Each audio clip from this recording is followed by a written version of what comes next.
శివాయ నమః శివాయ శివాయ గురవే నమః. ఓం నమః చండికాయ నమస్తే సరదాదేవి కాశ్మీరపురవాసిని త్వామహం ప్రార్థయే నిత్యం విద్యాదానం చ దేహి మే. శ్రీకృష్ణ శరణం, శ్రీకృష్ణ శరణం, శ్రీకృష్ణ శరణం. మహాదేవ మహాదేవ. ఇష్టాగోష్ఠిగా సాగుతున్నటువంటి ప్రవచన ప్రవాహ త్రిపథ గమనిలో 302వ రోజు ప్రవచనం. మనకి కళహస్తీశ్వర మహాత్మ్యంలో ఆ పిల్లలిద్దరూ ఆ వైశ్యాకర్లిద్దరూ చాలా బాధపడతారు. ఎంత బాధపడుతున్నారంటే నిన్నటి వరకు మనం కొంత చెప్పుకున్నాం, దాని కంటిన్యూషన్ బాధపడ్డారు కదా. ఎందుకంటే భగవంతుడు దొరికాడు, మొత్తం మాట్లాడాడు, ఆయన సాన్నిహిత్యాన్ని సన్నిధానాన్ని అనుభవించారు కూడా ఆయన అని తెలుసుకోలేదు. తీరా ఆయన అని తెలుసుకునేప్పటికీ ఆయన కనపడలేదు. ఏంటి భగవాన్ లీల. ఆయన మహిమ ఇంత తెలియనప్పుడు ఆయనతో హాయిగా ఉన్నారు. ఆయన ఈయన అని తెలిసేటప్పటికీ ఆయన లేదు. ఇప్పుడు వాళ్ళు వేదన పడుతున్నారు.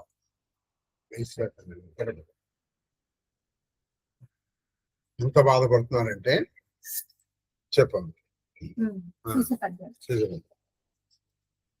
కట్టు కొయ్యకు చేరి, అది కట్టు కొయ్యకు చేరి కామధేనువు తప్పే. కామధేనువు అయ్యో, వీళ్ళకి కామధేనువు దొరికింది. ఈ ఆవుల్ని కట్టేయడానికి ఒక గుంజ కట్టి బలమైన కర్రని పోతారు, దాన్ని కట్టుకొయ్య అంటారు. ఆ కామధేను ఎక్కడో పాడిపోయిందిరా అంటే అది అనంతరం అదే వచ్చింది. అదే వచ్చేటప్పటికి అమ్మయ్య వచ్చిందిలే మళ్ళీ బాగున్నాని వీళ్ళు చక్కగా ఆ కట్టుకొచ్చి కట్టేద్దాం, మళ్ళీ పరిపోకుండా కట్టేద్దాం అని అనుకుంటూ ఉన్నాగా వీళ్ళు లోపలికి వెళ్ళి దాన్ని ఆ పలుపు తాడు అనేది అంటారు. పలుపు తాడు లేకపోతే ఆ తాడు ఏదో ఉంటుంది, అది తీసుకొచ్చేటప్పుడు ఇవి పాడతారు. చూడండి విచిత్రం. ఎంత ఎన్ని ఉపమానాలు చెప్పారు వీళ్ళు. కామధేను, అది కామధేను అంటే కోరిందల్లా ఇచ్చేస్తుంది.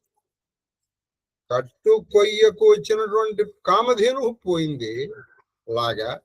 తర్వాత కానవచ్చిన పెన్ని దానం, అది కానవచ్చిన పెన్నిధానము అడిగి కళ్ళెదురుకుండా కనిపించింది. ఒక పెన్నిధానము, మామూలు నిధానం కాదు. పెన్ నిధానం అంటే పేరు ప్లస్ నిధానము, పెన్ నిధానం. నిధానం అంటే ఓప సంపద. ఇక నువ్వు అది తీసిన కొద్దీ వస్తూనే ఉంటుంది. బంగారం, వెండి అలా పెన్నిధా. అమ్మయ్య ఇక లాగు తీసుకోవడమేరా అనుకునేటప్పటికీ అందులో అసలు ఒకటి కూడా లేదు. విచిత్రమాయ. ఎంత తీసినా తరగని పెన్నిధానము అసలు అది ఎంటీ అయిపోయింది. అడిగే ఎంటీ అయిపోయింది. 2, 3 అది కరతలమని ఉన్న సురమణి పడిపోయింది. చేతిలో ఉందండి. కరతలము అంటే చేతిలో ఉంది. మనం అంటున్నాం కరతలామలకం. కరతలామలకం అంటే చేతిలో ఉన్నటువంటి విసిరుగుబండి. చేతుల్లో ఉన్న విసిరుగుబండి ఇలా వేసుకోవడానికి ఎంతసేపు పడుతుందండి? ఈ చేతితో ఎలా అంటే సరిపోతుంది, అంటే అంత తేలిక అని. కరతలములనున్న సురమణి అంటే దేవతలమణి అంటే చింతామణి. ఏది కావాలంటే అది ఇచ్చేస్తుంది. అది చేతిలో ఉంది. ఇక వీళ్ళు కోరికలు అడుగుదాం ప్రారంభిద్దాం అనుకున్నాగా అది ఎలా పడిపోయిందో, జారి పడిపోయింది. ఎక్కడ పడిపోయిందో తెలియదు, జారి పడిపోయింది. కరతలమని ఉన్న సురమణి పడిపోయి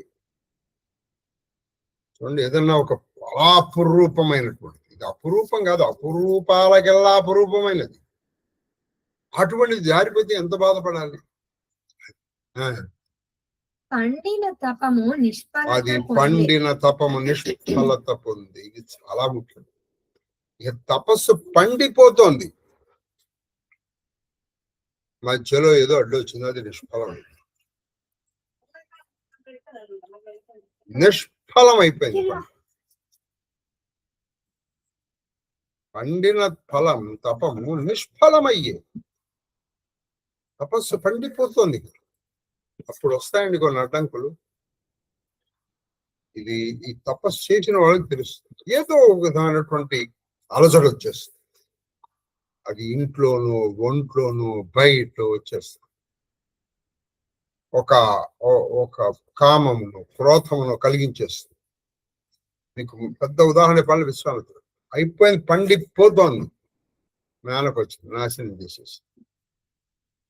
మళ్ళీ పండిపోతోంది, త్రిశంకుడు వచ్చాడు, నాశనం చేశాడు. మళ్ళీ పండిపోతోంది, ఇంకోడు వచ్చాడు, నాశనం చేశాడు. ఇది మళ్ళీ పండిపోతుంది, రంభ వచ్చింది సార్, నాశనం. ఒకటి కాదు, ఆయన మొత్తం తపస్సంతా ఏం జరుగుతుంది, ఏదో వాళ్ళతో మనం అనుకుంటాం వాళ్ళు కారణం. అది దానికి కేవలం వాళ్ళు కారణం. నీకు పండే యోగం లేదు. పండిన తపము నిష్ఫలమయ్యి. ఇప్పుడు ఇంకా మీకు ఓ పండు ఉంది, కోసుకుందాం అని అనుకుంటున్నావు, నువ్వు చెట్టు ఎక్కి అలా కోయటమే, పండిపోయింది చక్కగా. ఈ లోపల ఏం జరిగింది, అది నువ్వు ఇలా అనుకునేటప్పుడు ఇక పడిపోయింది. తీసుకుందాం అను కదా, మురుక్కాలలో పడిపోయింది. ఓని ఎలాగోలా కడిగి తీసుకుందాం అనుకుంటే ఆ పడిపోయినప్పుడు అది విరిగిపోయి ఆ మురుగు దాంట్లోకి వెళ్ళింది. ఇప్పుడు చెప్పండి మరి దాన్ని ఎందుకని? ఇలాగే మన తపస్సులు ఉంటాయి. మనకి అక్కడ పండిపోతూ ఉంటుంది. కాశీ వెళ్తాం, అరుణాచలం వెళ్తాం, అక్కడ ఏదో ఒక అలజడి వచ్చేస్తుంది. అప్పటి వరకు మనమంటే పరమభక్తిగా ఉన్నటువంటి వాళ్ళకి ఏదో తొలిచేస్తుంది మనసులో. వాళ్ళకి తొలవదు, మన ప్రారంధం అలా వాటి రూపంలో వస్తుంటే. మళ్ళీ ఇంకోటి నిందించి ఇంకోటి ఎందుకు? నీ ప్రారంధం, నీకుండే యోగం లేదు.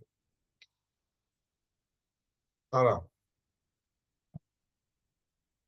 కాబట్టి ఏం చేస్తుందండి, నీకు కామ క్రోధ లోభ మద మోహ మాత్సర్యాలు కానీ ఇంకోటి కానీ వేసుకో. చూసారా, పండిన ఫలం తపము నిష్ఫలమయ్యే. తర్వాత మ్రోల వచ్చిన అది మ్రోల వచ్చిన కల్పసారము మ్రోల వచ్చిన దగ్గరకు వచ్చింది కల్పవృక్ష. సాలం అంటే వృక్షం, కల్పవృక్షము దగ్గరకు వచ్చింది. ఆహా, చక్కగా ఉందిరా. ఇక కల్పవృక్షం దగ్గరికి వెళ్ళిపోయి నమస్కారం చేసుకుని, కల్పవృక్షం ఇది కావాలంటే అది అడుగుతుంది, నువ్వు చేయదండి. నమస్కారం చెప్పేసుకుని అమ్మా అని అందాం అనుకున్నాడు. ఈ పెద్ద లోపల ఒక పెద్ద ఉప్పెను వచ్చింది, సైక్లోన్. ఆ సైక్లోన్ అది అటు ఇటు ఊడిపోయి కింద పడి ఉప్పెన పోయి ఉప్పెన కాదు, అది ఉప్పని పోయి అన్నమాట. గాలి ఉప్పని వస్తుంది, పెన పోయే అంటే బాగా పోయింది, అందుకే దాని పేరు ఉప్పెన. ఉప్పెన పోయి పడిపోయి అది అది ఉంటే దానికి మహిమ అయిపోయింది. తర్వాత వచ్చిన భాగ్యత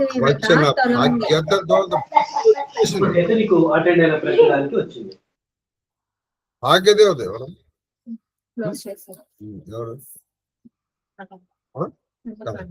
వచ్చిన భాగ్యదేవత తొలంగి. భాగ్యదేవత వచ్చింది, అమ్మా అనే లోపల ఆవిడ వెళ్ళిపోయింది. వచ్చిన భాగ్యదేవత తొలంగి. ప్రాప్తమయ్యును సిద్ధరసము నీరసమయ్యే. అది సిద్ధరసము నీరసమయ్యే. దొరికి కూడా సిద్ధరసం అంటే ఏంటంటే అది కనుక నువ్వు తీసుకుంటే నీకు ఏ రోగాలు ఉండవు. ఇది తీసుకుంటే అన్ని సర్వరోగ నివారణి అన్నమాట. ఇక తీసుకుంటే నీకు మంచి యవ్వనం కూడా వస్తుంది, నిత్య యవ్వనం వస్తుంది, ఈ రోగాలు ఉండవు, రోగం లేని శరీరం అంతా ఉంటుంది. అమ్మయ్య అనుకుని ఇక తీసుకుందాం అనుకుంటుండగా అందులో ఉన్న రసం పోయింది. అంటే అందులో ఉన్న మెడిసినల్ వాల్యూస్ పోయినాయి. ఇప్పుడు మనం అప్పుడప్పుడు ఉంటుంది చూడండి, కూరలు కానీ అవి కానీ తరిగితే అందులో ఉన్న మెడిసినల్ వాల్యూస్ పోతాయని, ఉన్నటువంటి మెడిసినల్ వాల్యూస్ పోయింది. ఇంకెందుకు అది తర్వాత దొరికియు వృధామయ్యే పరుసవేది. అది దొరికే వృధా అయ్యే పరుసవేది. ఓ పరుసవేది దొరికింది, ఇక పట్టుకుని ఆ పరుసవేదిని ఇలా ఇనుపుకి అంటిస్తే అది బంగారం అయిపోతుంది.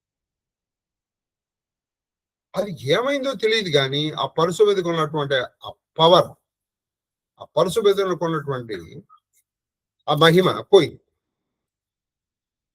వృధా అయిపోయింది. పరుసవేది అయితే ఉంది నీకు, కానీ అందులో మహిమ లేదు. మహిమ లేనప్పుడు అది పరుసవేది అయితే ఏమిటి, పిచ్చి చెట్టు అయితే, తుమ్మ చెట్టు అయినా ఇంకోటి ఒకటే చెప్పడానికి పరుసవేది. మరి ఏదో ఏమైందో తెలియదు. చూడండి ఎన్ని చెప్పారు, అందరితో ఆగలే పెట్టు. ఏమి సేయుదమిట్లు అది విశ్వేశ్వరుండు, ఏమి సేయుదమిట్లు విశ్వేశ్వరుండు, కాళహస్తీశ్వరుడు, భవ గహన దహన దక్షుడు. అది చూడండి ఏమి చేయదమ్మా, విశ్వేశ్వరుడు, విశ్వములకి ఈ కాళహస్తీశ్వరుడు, అవగహన దక్షుడు. అవగహన దక్షుడు.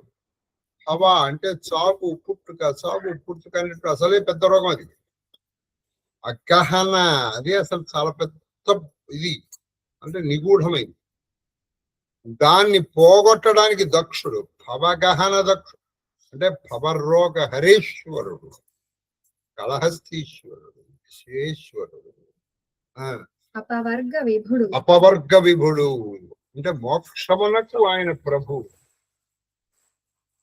మనందరం మోక్షం కావాలనుకుంటే మోక్షం వెళ్ళి ఆయన పాదాలు చెందుతుంది. ఆ అపవర్గమునకే ప్రభు అయిన ప్రత్యక్షమయ్యు తెలియకుండగా వెంట అయ్యో మనకి ప్రత్యక్షమయ్యాడు, మనతో కలిశాడు, మాట్లాడాడు, మనం చూశాము, మనం ఆయనతో మాట్లాడాము. అయినప్పటికీ మనకి తెలియనివ్వకుండా ఆయన ఎవరో చేశాడు. మన వెనువెంట మన వెనకాలి అరణ్యమంతా నడిచాడే ఆయన ప్రమదగణ, ఆయన ఎవరో తెలియకుండా వెళ్ళిపోయాడు. ఎంత దురదృష్టం అక్క, ఎంత దురదృష్టవంతులో చెల్లి అని వాళ్ళిద్దరూ పరస్పరం బాధపడారు. తర్వాత తేటగిది పద్యం, ఫలము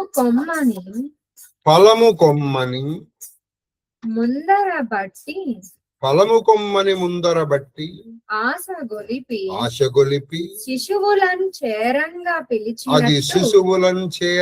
పిలిచినట్లు తపస్సులకు జన్మ ఫలమైన తన మహత్వం ఎరుకపడగనీక సర్వేశ్వరుడు ఏగనకట. అయ్యో ఇప్పుడు చిన్నపిల్లలు ఉన్నారు, వాళ్ళకి నేను ఎత్తుకోవాలని ఉంటుంది. వాళ్ళ అమ్మను, వాళ్ళ నాన్నను, వాళ్ళ బంధువులను వదిలి వాళ్ళు రారు. అప్పుడు మీరేం చేస్తారు, వాళ్ళని ఆకర్షించడం కోసం వాళ్ళకి చిప్స్ ప్యాకెట్, అంటే ఇప్పుడు ఆయన అంటే పండు రాసేది, ఇప్పుడు పండిస్తే వాడు రావట్లేదు, అందుకని చిప్స్ ప్యాకెట్ ఇగో కాల అనేటట్టు అడిగాను. వాడు ఇప్పుడు పెద్ద సందిగ్ధంలో పడతాడు. ఇప్పుడు నిజంగా వాడికి అది పెద్ద సంఘర్షణ, ఇప్పుడు డైలమా. ఇప్పుడు మనకు కనుక చూడండి, మనం ఇటు వెళ్ళాలా అటు వెళ్ళాలా అని 2 ఉద్యోగాలు వచ్చాయి, ఈ ఉద్యోగం చేయాలి, ఆ ఉద్యోగం చేయాలి, ఎంత సంఘటన పడిపోతూ ఉంటాం. ఏదైనా 2 ఒకేసారి వచ్చినప్పుడు ఇది చేయాలి అది చేయాలి ఎంత సంఘటన పడతాం. వాడి వయసుకి వాడి స్థితికి అదే పెద్ద సంఘర్షణ. వాడి అమ్మ దగ్గర ఉండాలా, ఈ పండు కోసం వీళ్ళ దగ్గరికి వెళ్ళాలి. అందుకే వాడు చూడండి ఇట్లా చూస్తూ ఉంటాడు, ఇట్లా అంటాడు, మనం వెనక్కి తీసేస్తాం, వాడు మళ్ళీ వెళ్ళిపోతాం. అప్పుడు ఈ రెండిట్లో ఏదో ఒకటి పైకి వస్తుంది ఆ సంఘర్షణ. సరే చిప్స్ ప్యాకెట్ తీసుకుని వచ్చేద్దాం అని అనుకుంటున్నాడు చూడు, అప్పుడు వస్తాడు చిప్స్ ప్యాకెట్ తీసుకొని మళ్ళీ అమ్మ అంటాడు. లేదు ఒక్కోసారి ఆపోతే 10 రోజులు మా అమ్మ దగ్గర కదా అని కొంతమంది చూడండి, దాన్ని వదిలేసుకుని మళ్ళీ దాన్ని వెనక్కి తిప్పేసి అమ్మ వైపు. ఇక్కడ కూడా కరెక్ట్ గా ఒక శిశువును ఆకర్షించడానికి పండు చూపించి ఆ శిశువు వచ్చేసింది, ధర వచ్చేసినా మనం ఏం చేస్తాం, దాన్ని దాచేసినట్టే సర్వేశ్వరుడు వచ్చాడు మాట్లాడాడు, కానీ ఆయన ఎవరో తెలియనీకుండా వెళ్ళిపోయాడు అన్నాడు. ఇక్కడ మన ఉద్దేశం వాడికి పన్ను ఇవ్వడం కాదు, ఎంతసేపు ఎత్తుకోవడం, అందుకు ఎత్తుకోవడం అసలు నీ ఉద్దేశం, వాళ్ళ ఆకర్షణ మాట. శార్దూల పద్యం చెప్పేసి మనం ఇవాళకి ఆపేద్దాం, ఎందుకంటే ప్రతి శుక్రవారం మనకి పుష్పాలు. రేపు కరెక్ట్ గా 7:2 నుంచి 8:1 వరకు మాకు చదువు.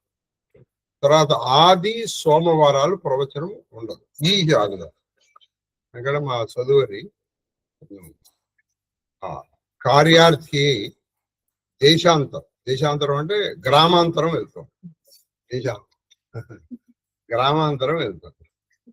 అది మన అతి త్వరలో ఇంకోటి కూడా అయితే గర్గ భాగవతం ప్రారంభిద్దాం, లేకపోతే శివకాపం రెండింటిలో ఏదో చెప్పండి. శార్దూలు కానీ ఆత్మ నివాస చూడండి, కానీ సరే కానీ ఏదో ఒకటి అయిపోయిందిలే, చాలా చక్కగా చెప్తుంది ఇక్కడ ప్రజలు. కానీ ఎంతసేపు బాధపడుతుంది, సరే అయిపోయింది ఏదో అయిపోయింది. కానీ ఆత్మనివాస దక్షిణ దిశా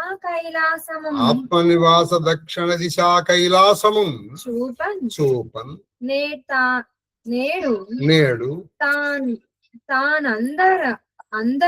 తానందరూ అద్దురాత్ముల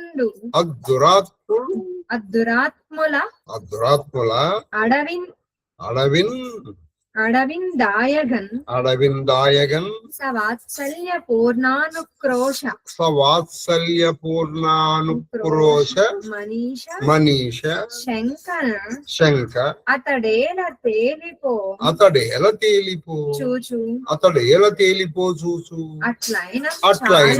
అట్లైన చాలవే ఈ పురిన్ తనకు నచ్చించు భాగ్యోన్నతులు. చూడండి, ఇప్పుడు మనకి మనం సెల్ఫ్ కౌన్సిలింగ్ చేసుకుంటున్నారు వాళ్ళు. సరే కానీ ఏదో ఒకటి అయిపోయింది, ఎంత బాధపడి లాభం వెళ్ళిపోయాడు ఆయన ఉంటే నువ్వు ఏదైనా అడగచ్చు, కానీ ఆయన వెళ్ళిపోయాడు, పని అయిపోయింది. కాబట్టి ఇప్పుడు ఏం చేద్దామంటే ఆయన ఏమనుకుంటున్నారంటే ఈ ఆత్మనివాస దక్షిణ దిశా కైలాసం అంటే దక్షిణ దిశ వైపు ఉన్న కైలాసం చూపించి ఆత్మనివాసం ఆయన నిజస్థానం, కైలాసం ఆయన నిజస్థానం, ఇది దక్షిణ కైలాసమైనటువంటి ఆయన కళహస్తిని చూపించి నేడు ఇప్పుడు ఇక్కడ చూపించాడు ఆయన అందకన్నా వెళ్ళిపోయాడు. పోనీ ఇప్పుడు వీళ్ళకు ఇది వచ్చింది ఏమిటంటే దురాత్ములు ఏది ఆ దొంగలు అడవిందాయగా ఆ దొంగలు ఇహ వీళ్ళని సంహరించి వీళ్ళ వస్తువుల్ని అపహరించేయడానికి సంసిద్ధంగా ఉండంగా ఈయన వచ్చాడాయగా సవాత్సల్య పూర్ణానుక్రోశ మనీషములు. సవాత్సల్యము అంటే వాత్సల్యముతో కూడినటువంటి, అనుక్రోశ అంటే దయతో కూడినటువంటి, మనీష గొప్పగా బుద్ధి అంటే ఇటు ప్రేమ దయ రెండూ కలిసి ఉన్నటువంటి బుద్ధితో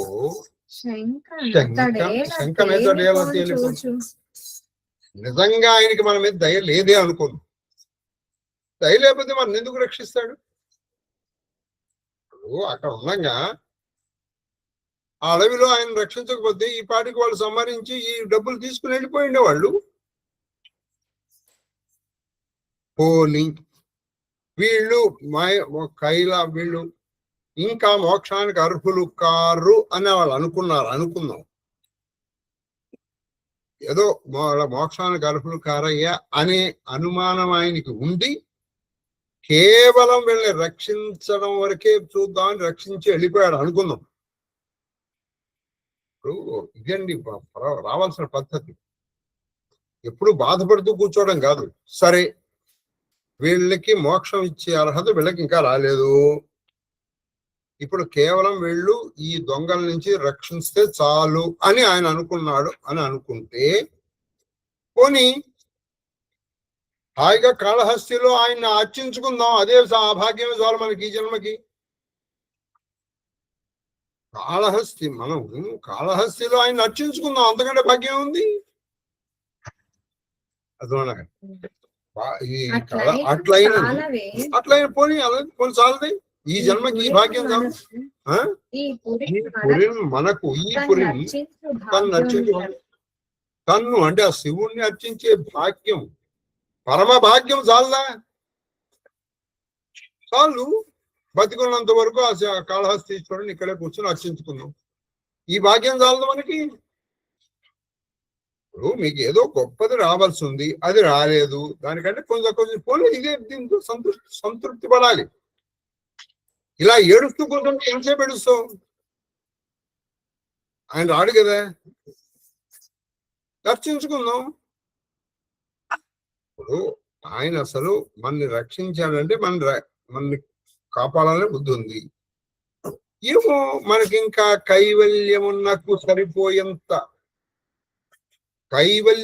సరిపోయేంత ఉపాసన మన దగ్గర లేదని ఆయన అనుకుని ఉంటే, ఆ శంకతో అనుమానంతో ఆయన వదిలిస్తే, అసలు మన వాత్సల్యముతో కూడినటువంటి దయతో కూడినటువంటి బుద్ధి మనం ఎందుకు రక్షిస్తాడు?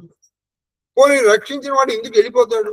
సరే వెళ్ళిపోయాడంటే కనీసం చూపించాడు కదా, ఇక్కడ అర్చించుకుందాం, ఈ చాలు, ఈ భాగ్యం చాలు అని అనుకున్నాడు.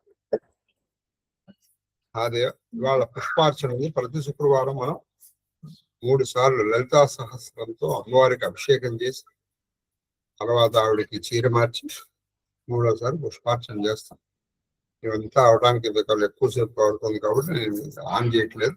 ఇది అక్కడ పైన పెడతాను, అక్కడికి రాదు.